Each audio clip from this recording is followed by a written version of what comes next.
今度は何？私、陽子さんみたいに暇じゃないんだけど。これから夫とディナーに行くから、用があるならさっさと話してちょうだい。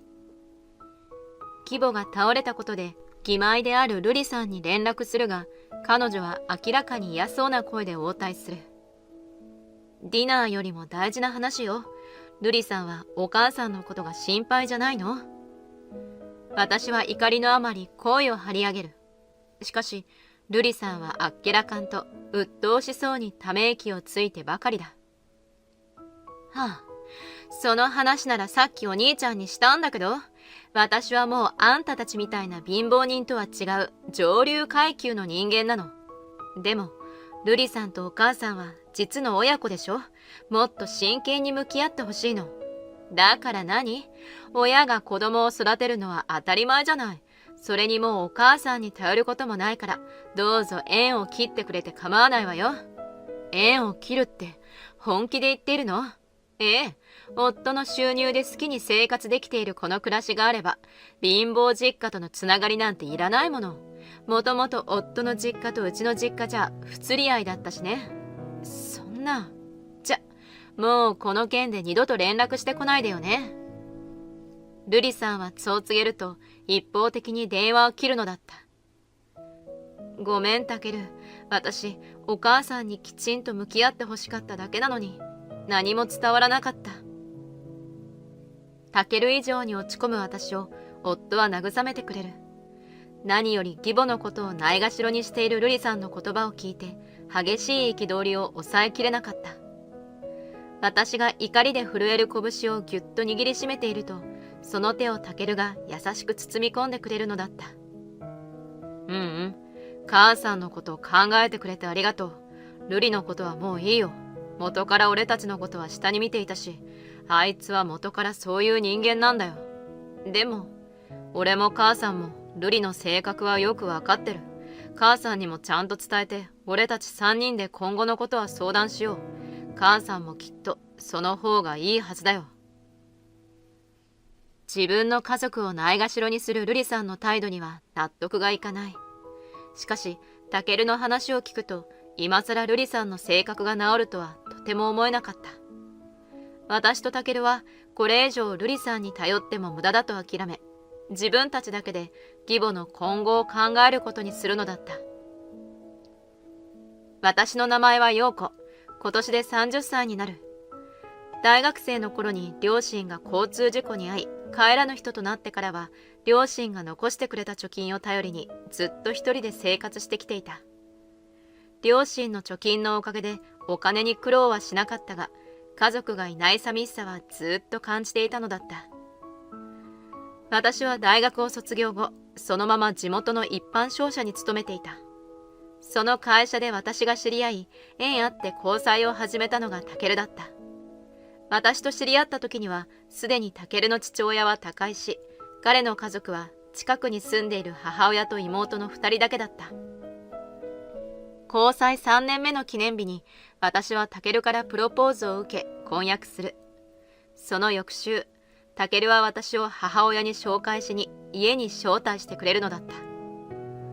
タケルのお母さんは穏やかな性格で、初対面の私にも優しく接してくれる。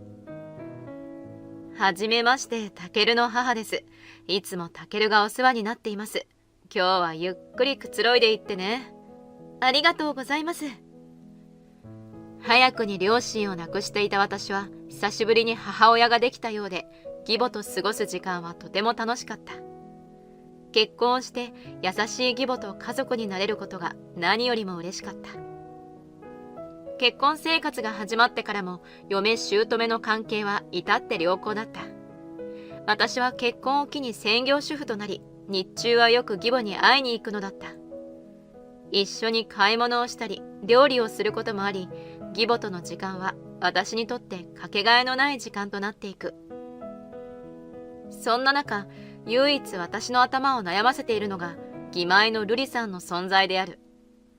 瑠璃さんは初めて会った時から私をなぜか敵対視しているようで、会うたびに私に対してマウントを取ってきていた。陽子さんって専業主婦になったんだよね。お兄ちゃんの給料だけで生活できるの？一応やりくりをしているからそんなに苦しくはないかしら。まあそうだよね。陽子さんって早くにご両親を亡くしてるんでしょ。贅沢をしたことがないからそれなりの暮らしでも満足できちゃうのかもね。いやでも瑠璃さんも専業主婦になるって聞いていたと思うけど。瑠璃さんは最近両親が会社を経営している彼からプロポーズをされたと浮き足立っている。何でも玉の腰を捕まえたと大喜びだったらしいとタケルからも聞いている。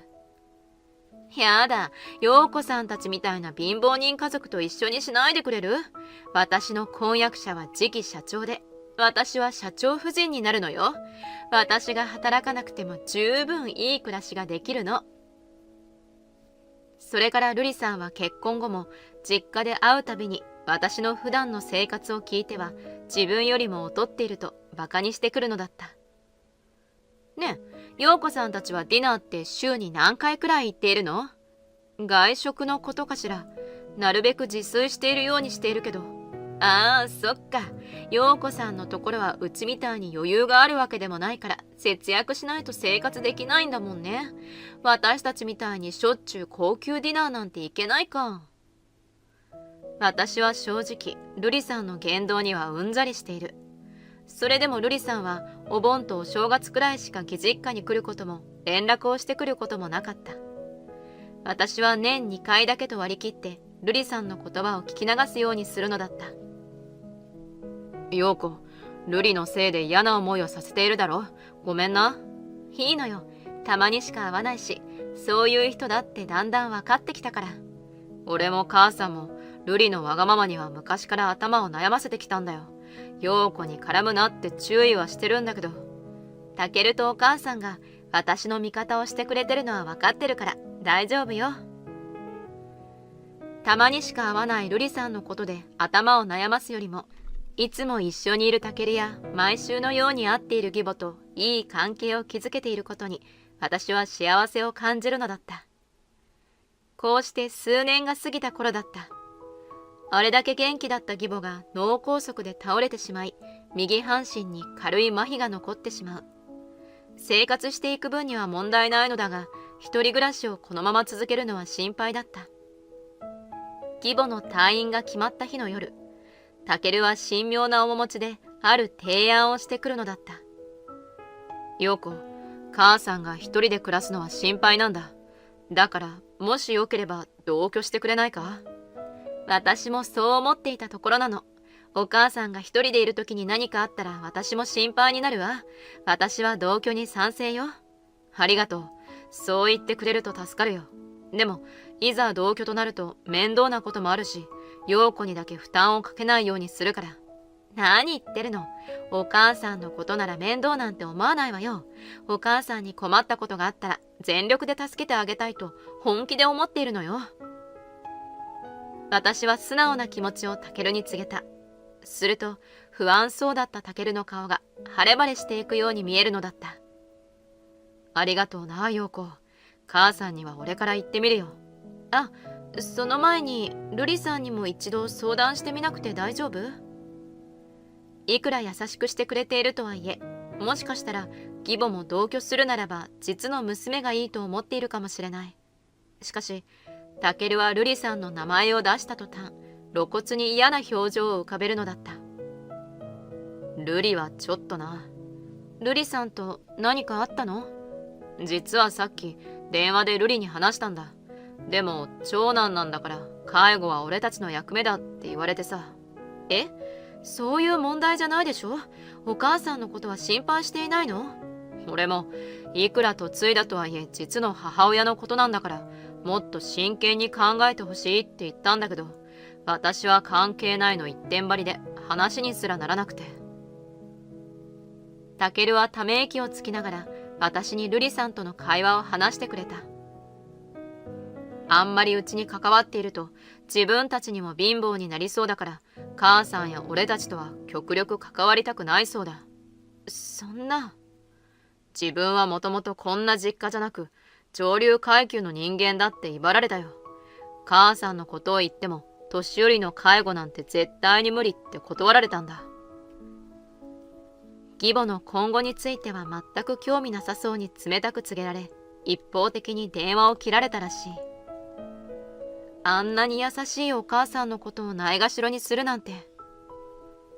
私は話を聞いているだけでも瑠璃さんの態度には我慢ならなかった。どうして実の家族をそこまでないがしろにできるのだろうか。家族がいることは当たり前ではない。明日急に別れが来てしまうこともある。それにこのことを義母が聞いたらどんなに悲しむだろうか。私からも瑠璃さんに話してみる。私は我慢できず瑠璃さんに電話をかけるのだった。今度は何？私陽子さんみたいに暇じゃないんだけど、これから夫とディナーに行くから用があるならさっさと話してちょうだい。電話口に出た瑠璃さんは初めから面倒くさそうに話していく。ディナーよりも大事な話よ。瑠璃さんはお母さんのことが心配じゃないの？私は怒りのあまり声を張り上げる。しかし瑠璃さんはあっけらかんと鬱陶しそうにため息をついてばかりだ。はあ、その話ならさっきお兄ちゃんにしたんだけど、私はもうあんたたちみたいな貧乏人とは違う上流階級の人間なの。でも瑠璃さんとお母さんは実の親子でしょ。もっと真剣に向き合ってほしいの。だから何？親が子供を育てるのは当たり前じゃない。それにもうお母さんに頼ることもないから、どうぞ縁を切ってくれて構わないわよ。縁を切るって本気で言っているの？ええ。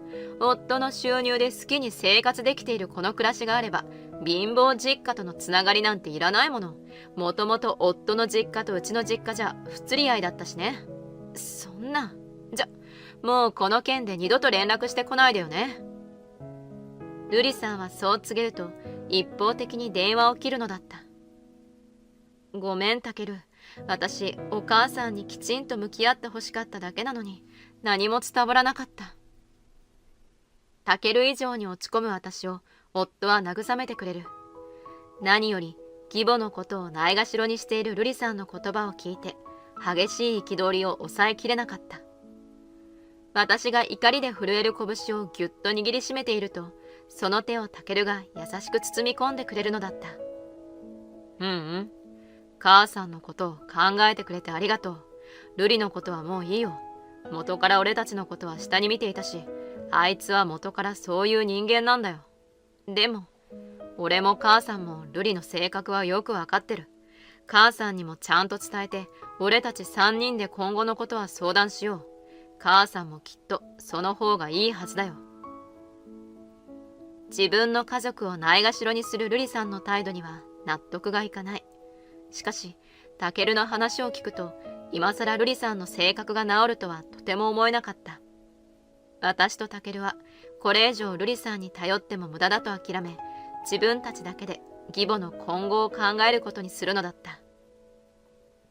それから約1年後、義母は脳梗塞を再発することもなく元気に暮らしている。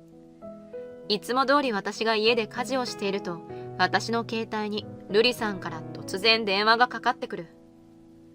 陽子さん、私妊娠したから来月あたりに里帰りをしようと思っているの。夫も一緒なんだけど部屋を準備しててくれる？え？何を言っているの？瑠璃さんは私たちとは縁を切っているじゃない。自分でも驚くほど冷たい声が出る。今さら瑠璃さんに私たちの生活を邪魔されたくなかった。しかし瑠璃さんはめげずに話を続ける。別にいいじゃない。私とお母さんは紛れもない血のつながった家族なんだから。その家族であるお母さんを見捨てたのは瑠璃さんよね。見捨てたりなんてしてないわ。そもそもどうして他人のあなたが実家に居座っているの？他人がいるとストレスが溜まってお腹の子に悪影響だから、陽子さんは出てってよ。そう、そんな風に言うの。何？まだ何か文句があるの？いいえ、いいわよ。瑠璃さんの言うことに従います。何を言っても無駄だと思った私は、とりあえずそう返事をした。すると、瑠璃さんは満足げに電話を切るのだった。そして1ヶ月後、再び瑠璃さんから電話が入る。ちょっと、実家に行ったら売却中ってなってるけど、どういうこと？電話口の瑠璃さんはひどく焦っている。そんな瑠璃さんに私は真実を告げるのだった。お母さんは施設に移ったから、実家は売却することにしたのよ。売却？お母さんはあなたたちと同居しているんじゃないの？同居していたけど、お母さんが私たちに迷惑をかけたくないから、施設に入りたいって希望したのよ。施設の代金も実家を売却したお金で払うことにしたの。は？私に相談もなしに実家を売るなんて何勝手なことしてるのよ。相談ならしたじゃない。実家に関わりたくないと言って、お母さんのことをタケルに丸投げしたのは瑠璃さんの方よね。そりゃ私は嫁いだんだから、お母さんの介護はお兄ちゃんとあなたがするのは当然でしょ。それと実家の売却とは話が別じゃない。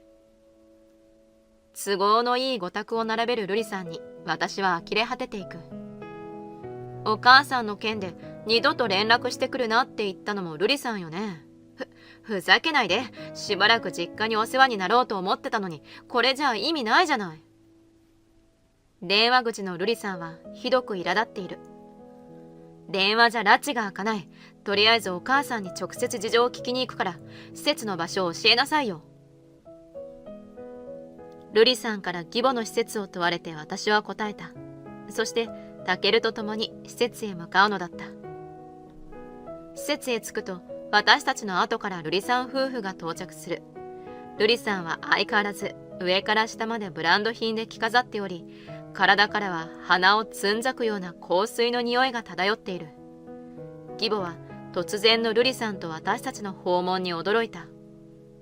どうしたの？何か用？すると瑠璃さんはすごい剣幕で義母に訴えるのだった。何か用じゃないわよ。私に相談もなく実家を売って施設に行くなんてひどいじゃない。一気にまくし立てる瑠璃さんに義母は冷たく告げる。今さら何を言っているの？私が倒れた時だってあなたは一度もお見舞いにすら来てくれなかったじゃない。私たちのような貧乏人とは関わりたくないんでしょ？義母の厳しい言葉に瑠璃さんは動揺する。私だって心配していたわよ。忙しかったんだから仕方ないでしょ。そうね。私もタケルたちから瑠璃が私とはもう関わりたくないと言ってるって話を聞いて馬鹿らしくなったの。ちょっと待ってよ。お母さんは娘がいて嬉しいっていつも言ってたじゃない。私ね、気づいたの。お互いのことを思っていけないなら、たとえ血がつながっていても家族でいる意味なんてないのよ。あなたが私と関わりたくないと言うなら、私もあなたのことを娘とは思わないことにするから。そんな。普段優しい義母が瑠璃さんには取り付く島もない。動揺している瑠璃さんとは対照的に、瑠璃さんの夫はイライラしている。は？こんなの聞いていた話と違うじゃねえか。家も財産も瑠璃が独り占めできるんじゃないのかよ。瑠璃さんの夫の話を聞いて私たちは思わず眉を潜める。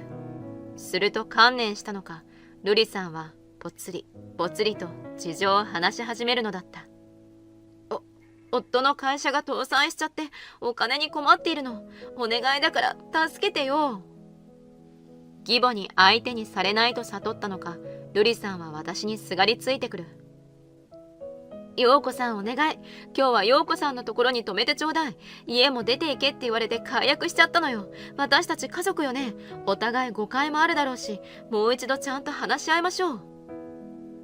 私は冷たく陽子さんに告げる。話し合っても無駄だと思いますよ。血のつながりも大切にできない人に家族の大切さを語る資格はありません。何よ。なんであなたにそんなこと言われなきゃいけないのよ。自分の都合でしか連絡してこないのに、私たちが相談を持ちかけても冷たく突き放すような人を信用することはできません。それは、そもそも信頼されていたらこんな風に家族から突き放されることもないでしょ。その辺、ちゃんと理解すべきね。図星をつかれた瑠璃さんはその場に崩れ落ちるのだった。その後、義妹夫婦は旦那さんの両親も引き連れて安くて狭いアパートで肩身の狭い暮らしを強いられることになったという。義妹の夫の両親も高齢で足腰が弱くなってきているため、家事はほとんど瑠璃さんの役目とのこと。きっと今頃彼女は育児や介護に家事に追われて不自由な暮らしを送っていることだろう。一方、私たちはマンションで悠々自適な暮らしを送りつつ、週末には義母のいる施設を訪れている。義母も同年代の友人ができてとても楽しそうに暮らしている。そんな義母の姿を見た私は、義母が元気なうちにたくさん親孝行をしようと心に誓うのだった。まったくお母さん、私たちは新婚なんですよ。同居したら邪魔になるってわかんないんですか？夫に先立たれた私に気を使って同居を提案してくれた息子夫婦だったが、私が思っていた通り、息子の嫁である愛理さんは私との同居に前向きではないようだった。そうね。気がつかなくてごめんなさい。私は愛理さんのあまりの剣幕に謝罪をすることしかできない。そんな私を見て、愛理さんは満足そうに座っていた足を組み直す。本当に申し訳ないと思っているなら、お母さんの方から同居の話は断っていてくださいね。息子がいない隙に私から断るようにと強要する愛理さん。おそらく息子がいる前では拒否できないのだろう。夫に先立たれて無気力な今、嫁に反抗してまで息子夫婦と同居してもらおうとは思わない。いざとなったら施設にでも入ればいい。そう思い、私は愛理さんの言葉に従う。わかったわ。ケイタには私の方から言っておくから。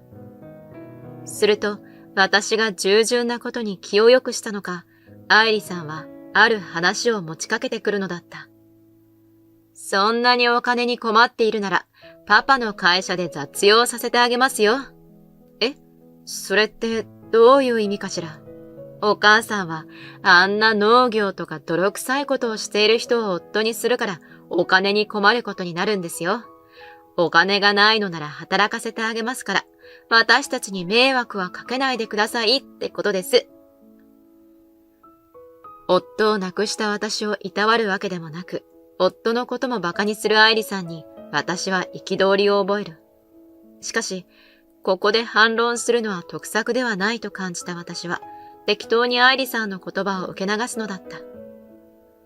そこまで困っていないから大丈夫よ。お気遣いありがとう。私が愛理さんの申し出を断ると、彼女は馬鹿にしたようにせせら笑いを浮かべる。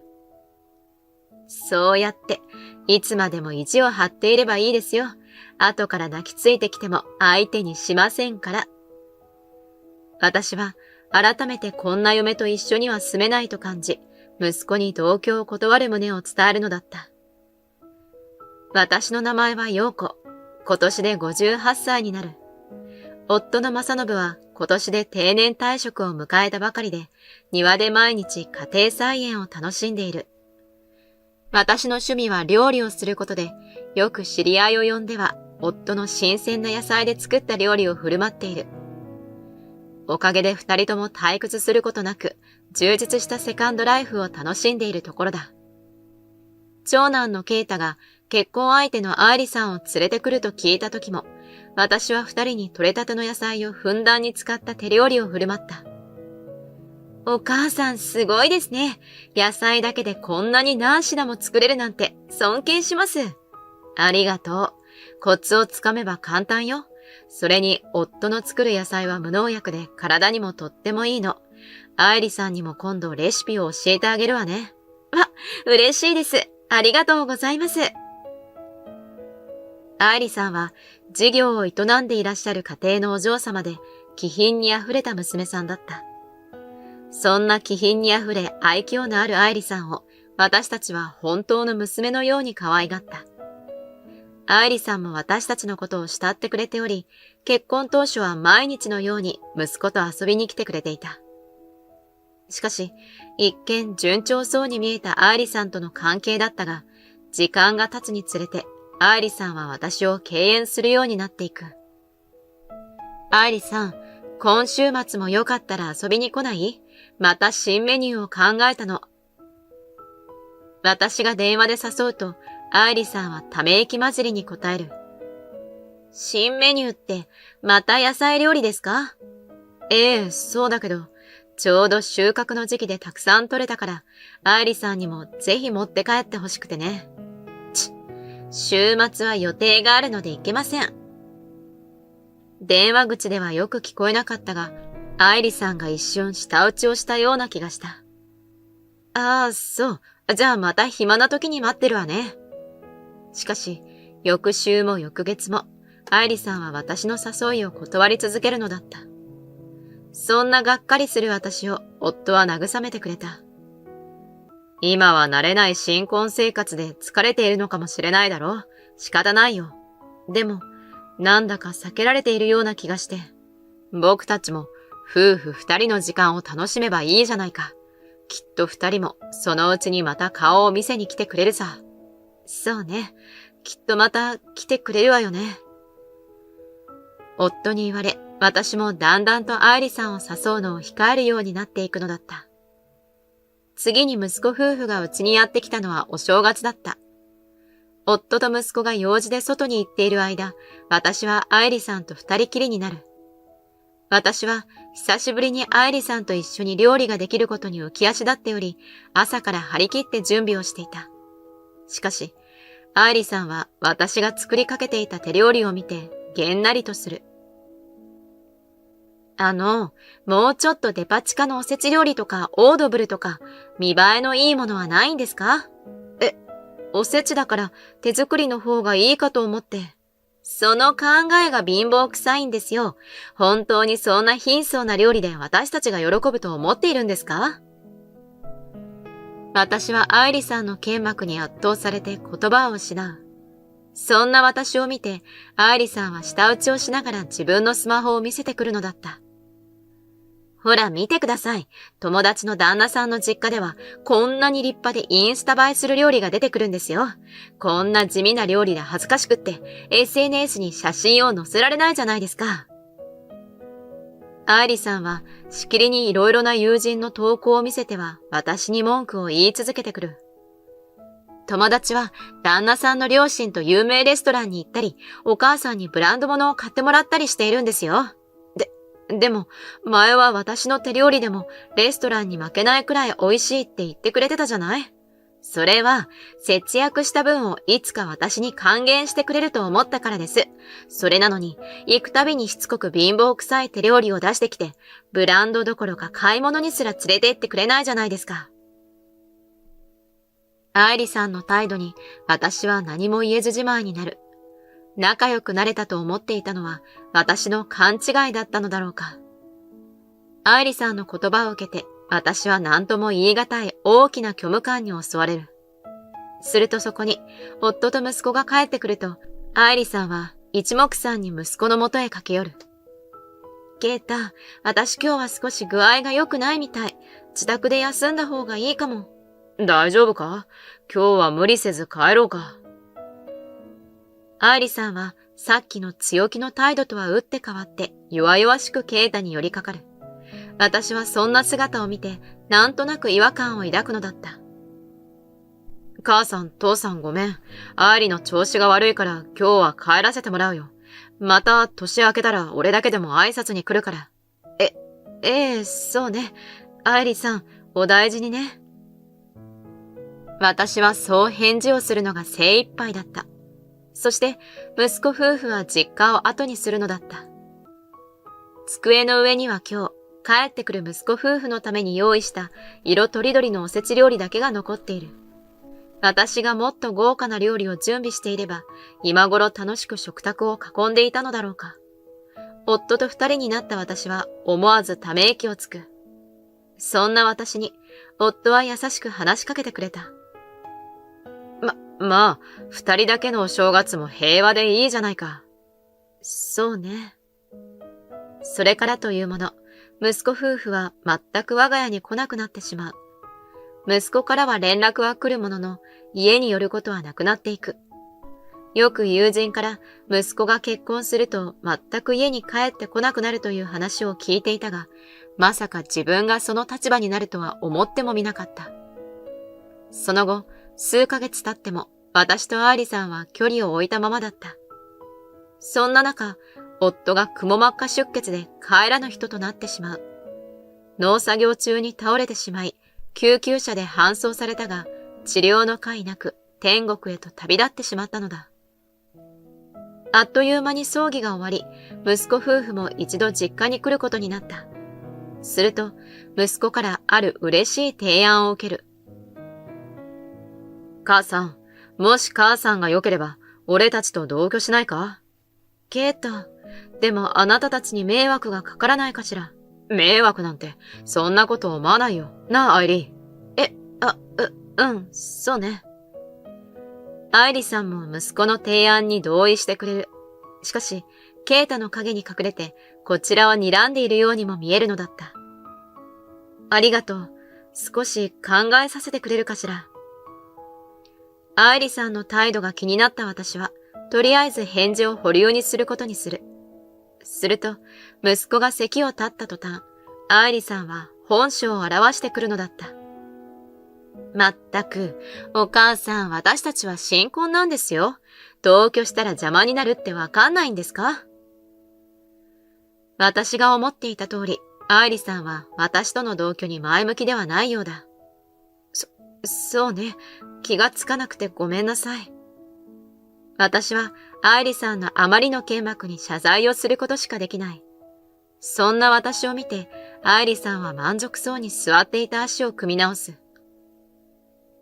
本当に申し訳ないと思っているなら、お母さんの方から同居の話は断っていてくださいね。息子がいない隙に私から断るようにと強要するアイリさん。おそらく、息子がいる前では拒否できないのだろう。夫に先立たれて無気力な今、嫁に反抗してまで息子夫婦と同居してもらおうとは思わない。いざとなったら施設にでも入ればいい。そう思い、私はアイリさんの言葉に従う。わかったわ。ケイタには私の方から言っておくから。すると、私が従順なことに気を良くしたのか、アイリさんはある話を持ちかけてくるのだった。そんなにお金に困っているなら、パパの会社で雑用させてあげますよ。え？それってどういう意味かしら？お母さんはあんな農業とか泥臭いことをしている人を夫にするから、お金に困ることになるんですよ。お金がないのなら働かせてあげますから、私たちに迷惑はかけないでくださいってことです。夫を亡くした私をいたわるわけでもなく、夫のことも馬鹿にする愛理さんに、私は憤りを覚える。しかし、ここで反論するのは得策ではないと感じた私は、適当に愛理さんの言葉を受け流すのだった。そこまで困っていないから大丈夫よ。お気遣いありがとう。私が愛理さんの申し出を断ると、彼女は馬鹿にしたようにせせら笑いを浮かべる。そうやっていつまでも意地を張っていればいいですよ。後から泣きついてきても相手にしませんから。私は改めてこんな嫁と一緒には住めないと感じ、息子に同居を断る旨を伝える。息子は残念そうにしていたが、最終的には私の意思を尊重してくれるのだった。次に愛理さんと会ったのは、ある会社の株主総会だった。その会社とは、愛理さんのご両親が経営する会社だった。お母さんがどうしてこんなところにいるんですか？愛理さんは一瞬驚いたような表情を見せたものの、すぐにいつもの私を見下した態度に戻っていく。もしかして、この間の雑用をさせてあげる話を本気にしました？お母さんにはプライドとかないんですね。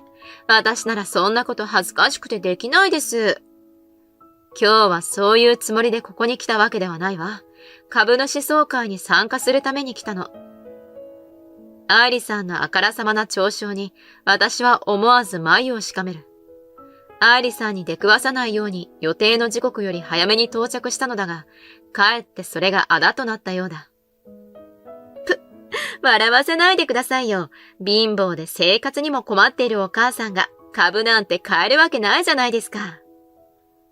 彼女がそう私に告げると、聞き馴染みのある声が聞こえてくるのだった。お前そんなこと言って何も知らないのか？私たちが振り返ると、そこにはスーツに身を包んだケイタが立っている。え？おそらく私たちの会話が聞こえていたのだろう。お前、母さんになんてこと言うんだ。今まで母さんたちのことを貧乏だと思っていたのか？ケイタの声には怒気がこもっている。息子に会話を聞かれていたことで、愛理さんは動揺している様子だ。だって、お母さんって貧乏なんでしょ？お金に困っているからケイタも一緒に住んであげようとしていたのよね。だから私もパパの会社で働かせてあげて、お母さんを助けてあげようと思って。お前。息子が声を張り上げたちょうどその時、愛理さんのご両親がやってくる。安藤様、もういらしてたんですか。本日はよろしくお願いいたします。私に深々と頭を下げて挨拶をする愛理さんのご両親。こちらこそよろしくお願いします。お父さん？どうして？戸惑う愛理さんに私は真実を語り始めるのだった。愛理さん、私はね、お金がないのではなく、ただ単純に料理をすることが好きだっただけなのよ。私と夫はお金がないのではなく節約家だった。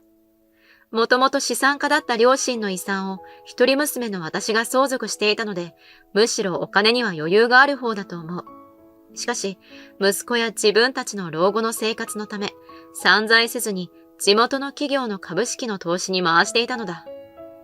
どうせ企業に投資をするのなら、生まれ育ったこの町の企業を応援したいという思いから、私は地元企業の株式を中心に投資をしていた。そんな中、愛理さんのご両親の会社の経営が傾いたと聞き、私は出資を申し出たのだった。それから愛理さんのご両親の会社は何とか経営を立て直し、私のことを恩人だと慕ってくれている。うちの会社の恩人だと結婚の挨拶の時にも紹介しただろ。安藤様がいなかったら、私たちは今こうして普通の生活ができていなかったかもしれないんだよ。そんな話聞いてない。そうだろうな。愛理はあの時、写真を撮るのに夢中になっていただろ。俺がいくら注意をしても聞かなかったじゃないか。だって、SNS にアップする写真を撮っていたから。自分の失態に気がついたのか、みるみる顔が青ざめていく愛理さん。そうね。私の手料理も SNS で友達に自慢できないから、デパ地下の料理を準備しろと言っていたものね。私が皮肉を交えながらそう言うと、愛理さんの両親は血相を変えて愛理さんを問いただす。愛理、一体どういうことだ？安藤様にそんな失礼なことを言ったのか？だってそれは、周りのみんなはおしゃれで豪華な食事を SNS に投稿しているのよ。